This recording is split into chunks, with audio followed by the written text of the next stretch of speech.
그러므로 여호와께서 이와 같이 말씀하시니라. 너희는 누가 이러한 일을 들었는지 여러 나라 가운데에 물어보라. 전혀 이스라엘이 심히 가증한 일을 행하였도다. 레바논의 눈이 어찌 들의 바위를 떠나겠으며 먼 곳에서 흘러내리는 찬물이 어찌 마르겠느냐. 물은 내 백성은 나를 잊고 허무한 것에게 분향하거니와 이러한 것들은 그들로 그들의 길 곧 그 옛길에서 넘어지게 하며 곁길 곧 닥지 아니한 길로 행하게 하여 그들의 땅으로 두려움과 영원한 웃음거리가 되게 하리니 그리로 지나는 자마다 놀라서 그의 머리를 흔들리라. 내가 그들을 그들의 원수 앞에서 흩어버리기를 동풍으로 함같이 할 것이며 그들의 재난의 날에는 내가 그들에게 등을 보이고 얼굴을 보이지 아니하리라. 그들이 말하기를, 보라, 우리가 꾀를 내어 예레미야를 치자. 제사장에게서 율법이, 지혜로운 자에게서 책략이, 선지자에게서 말씀이 끊어지지 아니할 것이니 오라, 우리가 혀로 그를 치고 그의 어떤 말에도 주의하지 말자. 여호와여, 나를 돌아보사 나와 더불어 다투는 그들의 목소리를 들어보옵소서. 어찌 악으로 선을 갚으리이까마는 그들이 나의 생명을 해하려고 구덩이를 팠나이다. 내가 주의 분노를 그들에게서 돌이키려 하고 주의 앞에 서서 그들을 위하여 유익한 말을 한 것을 기억하옵소서. 그러하온즉 그들의 자녀를 기근에 내어 주시며 그들을 칼의 세력에 넘기시며 그들의 아내들은 자녀를 잃고 과부가 되며 그 장정은 죽음을 당하며 그 청년은 전장에서 칼을 맞게 하시며 주께서 군대로 갑자기 그들에게 이르게 하사 그들의 집에서 부르짖음이 들리게 하옵소서. 이는 그들이 나를 잡으려고 구덩이를 팠고 내 발을 빠뜨리려고 홀무를 놓았음이니이다. 여호와여, 그들이 나를 죽이려 하는 계략을 주께서 다 아시오니 그 악을 사하지 마옵시며 그들의 죄를 주의 목전에서 지우지 마시고 그들을 주 앞에 넘어지게 하시되 주께서 노하시는 뒤에 이같이 그들에게 행하옵소서 하니라. 2022년 3월 2일 새벽 하나님의 말씀은 예레미야 18장 13절부터 23절입니다. 하나님께서 유다 백성들에게 재앙을 내리며 칠 것이니 모두 악한 길에서 돌이키고 길과 행위를 아름답게 행하라고 말씀하십니다. 그러나 유다 백성들은 그런 하나님의 말씀이 헛된 것이니 자신들의 계획대로 행하며 악한 마음이 완악한 대로 행하겠다고 하나님의 말씀을 무시합니다. 죄악에서 돌이키라는 하나님의 말씀을 오히려 헛된 말로 무시해버린 채 악을 행하는 유다 백성들에게 가증한 일을 행한다며 실망하신 하나님은 레바논의 헐문산에 덮인 하얀 눈은 마땅히 있는 그 자리에서 녹아내릴 것이며 또 거기서 흘러내리는 찬물이 메마른 들판을 적시는 자연의 법칙을 예를 들어 다시 말씀을 합니다. 자연 만물은 하나님이 정해주신 법칙에 순종하며 그분의 주권에 성실하게 응답하는 모습을 보여주는데 하나님의 사랑과 구원 계획의 대상인 그분의 백성들은 도무지 순종할 줄 모르고 불순종과 악을 행하고 있습니다. 이제 3월이 되면서 각종 싹이 돋아나고 있습니다. 이렇게 자연은 하나님의 법칙에 절대적으로 순종하는데 만물의 영장이며 창조하시고 보시기에 심히 좋았다고 말씀하신 나는 하나님의 말씀에 얼마나 순종하고 있는지를 물어봅니다. 목회자의 길을 걷고 있는 저조차도 이 질문에 100% 순종하고 있느냐고 물어보신다면 고개를 들 수 없습니다. 그러나 우리는 그 순종의 길을 걸어가기 위해 노력해야 하는 것은 분명합니다. 하나님의 명령에도 하나님을 잊고 허무한 우상에게 분향하는 백성들에게 하나님은 가혹한 심판을 선언하십니다. 하나님이 선포하신 심판은 그들의 길, 곧 옛길에서 넘어지게 하며 곁길, 곧 닿지 않는 길로 걸어가게 하는 것입니다.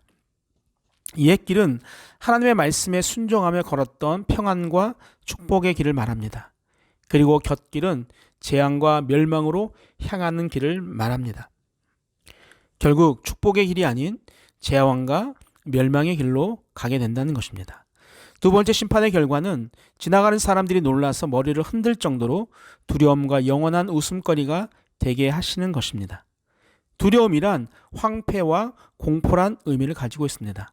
결국 하나님의 심판에 의해 황무지 같이 폐허가 된 예루살렘으로 지나는 많은 사람들이 그 광경을 보게 될 것이고 그 모습을 보며 경악할 것이며 또 이러한 일을 자초한 유다의 어리석음을 비웃으며 경멸할 것이란 의미를 말하고 있습니다.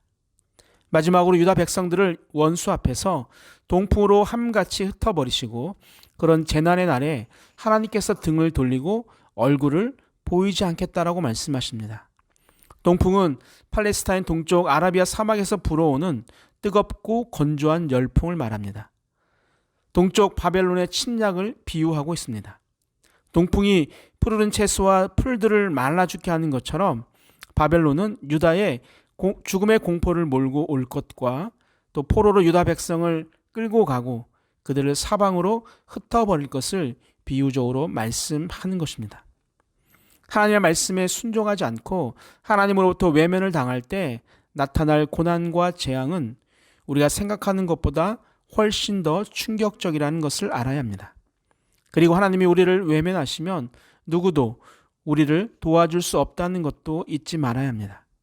러시아와 우크라이나 전쟁을 통해서 우리가 알 수 있는 것은 세상은 철저히 자신들의 유익을 위해 움직인다는 것입니다. 내 피를 흘리면서 남을 도와주는 것을 기대하기 어렵습니다. 우리를 지켜주시는 하나님의 말씀만이 참 진리임을 믿고 따라가는 우리가 되어야 합니다. 유다 백성들은 지속적으로 하나님의 심판을 선언하는 예레미야 선지자의 말에 귀를 기울이기보다는 그를 살해하려는 음모를 꾸미고 말았습니다. 왜 그럴까요? 계속 자신들의 죄를 지적하고 고난을 선지자가 선포하고 있기 때문입니다. 그러나 그들은 말씀에 순종하는 대신 선지자를 제거하는 길을 택했습니다. 예레미야는 하나님의 심판과 재앙을 대언하면서도 끊임없이 그들을 위해 중보해 왔습니다. 18절부터 23절에서는 자신을 해하려고 하는 유다 백성들의 행동을 고발하고 자신을 위기에 빠뜨린 대적들을 심판해 주심으로 자신을 죽음으로부터 구해줄 것을 선지자가 간절하게 간구하고 있습니다. 유다 백성들은 꾀를 내어 예레미야를 치닫는 것입니다. 예레미야의 말을 통해 알 수 있는 것은 구덩이를 파고 올무를 놓는 방법이었습니다. 선을 베푼 선지자에게 악으로 갚으려는 유다 백성들의 행동을 통해 위기의식을 느낀 선지자는 자신이 하나님의 말씀을 선포하여 그들을 돌이키려고 했던 일과 또 그들을 위하여 유익한 말을 한 것을 기억해 달라고 호소합니다. 예레미야 선지자는 하나님께 자신을 죽이려고 하는 유다 백성들의 자녀를 기근에 내어주시며 그들을 칼의 세력에 넘기시고 그들의 아내들은 자녀를 잃고 과부가 되며 그 장정은 죽음을 당하며 그 청년은 전장에서 칼을 맞게 하시며 군대가 그들에게 갑자기 이르러서 그들의 집에서 부르짖음이 들리게 해달라고 자신의 억울함을 말합니다. 이런 강력한 심판을 말하는 이유는 자신을 잡으려고 구덩이를 파고 자신의 발을 빠뜨리려고 올무를 놓았기 때문입니다. 우리 주변에도 나의 믿음과 신앙을 위해 바른 말을 하는 분들이 있을 수 있습니다. 그런 사람들이 있다는 것이 신앙적인 면에서 볼 때 너무 행복한 사람입니다. 그 말을 터부시하거나 그런 사람들을 멀리하거나 나쁜 마음을 갖고 대하는 것은 하나님의 말씀을 선포하는 선지자를 대적했던 유다 백성과 크게 다르지 않은 행동입니다. 물론 신앙에 도움을 주기 위해 말을 하는 사람도 최대로 조심하고 주의해야 합니다. 서로 그런 조언을 하고 받아들이는 일들이 우리 공동체 안에서 자연스럽게 진행될 때 유다 백성들이 당했던 심판이 우리 공동체를 절대로 위협하지는 못할 것입니다. 서로가 서로를 위해 조언할 수 있는 그런 선한 산돌의 공동체가 되기를 주님의 이름으로 축원합니다. 아멘. 사랑의 하나님 아버지, 3월의 시작이 계절의 변화를 알리는 것처럼 우리의 신앙에도 아름다운 변화가 있게 하여 주옵소서. 남을 시기하며 질투하는 신앙이 아닌 남을 칭찬하며 함께 걸어가고자 하는 마음이 가득하게 하여 주옵소서. 3월부터 시작하는 대신방이 주님의 은혜 가운데 잘 진행될 수 있게 하여 주시고 늘 우리에게 선한 길과 또 순종의 길을 걷기를 원하시는 감사하신 예수님의 이름으로 기도하옵나이다. 아멘. 우리 함께 기도하겠습니다. 첫 번째, 이 땅의 황무함을 바라보면서 예레미야처럼 나도 부르짖어 기도하게 하옵소서. 두 번째, 하나님의 말씀에 순종하며 예배자로 살아가게 하여 주옵소서. 마지막, 3월부터 시작되는 대신방이 큰 은혜의 시간이 되게 하여 주옵소서. 우리 함께 기도하시겠습니다.